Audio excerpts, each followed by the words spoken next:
spine flexion, PAILs and rails in a cat-cow position. So we're doing in the cat-cow, it's probably a way to get your spine used to doing your PAILs and rails in a position that it's feeling the most safe. So what we're going to do is going to get into a cat-cow here.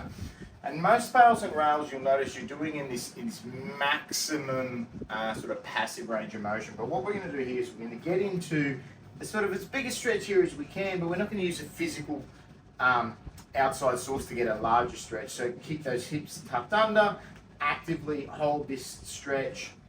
If we're just doing 60-70%, which you probably will be, or a max of 60-70%, you don't need to hold this stretch for 2 minutes. Just get in here for about 30 seconds, and then you'll be doing your PAILs contraction. So your PAILs contraction is you're literally trying to slide your hands forward and trying to slide your knees back. So you're trying to imagine you're trying to spread the floor apart and trying to feel your spinal extensors doing the work.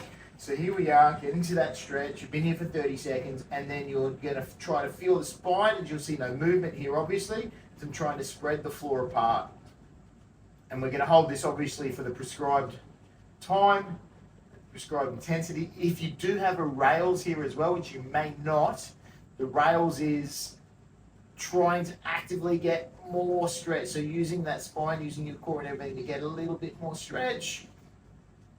Just trying to get more curl in that spine, and then hold, and then rest, and then you'll do another PAILs, which once again, trying to spread the floor apart. So you're effectively trying to get your spine to do that, but obviously there'll be no movement. So we're trying to, with this one, if it is one that we're trying to get your spine sort of used to doing the work, what we're trying to do is get those spinal extensors in their lengthened position and then using them over time for that sort of 30-40 seconds if it's at 60-70% anyway. So enjoy this, take it easy. Obviously, as always, only go to your safest, greatest effort, but if you're doing this for the first time, if you think you can do 60-70%, do 40%. Like do 20-30% less than you think you can do.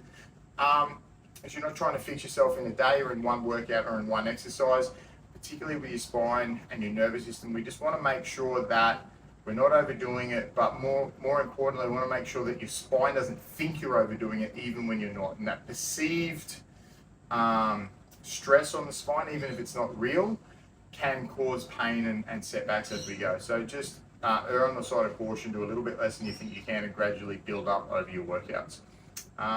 Enjoy.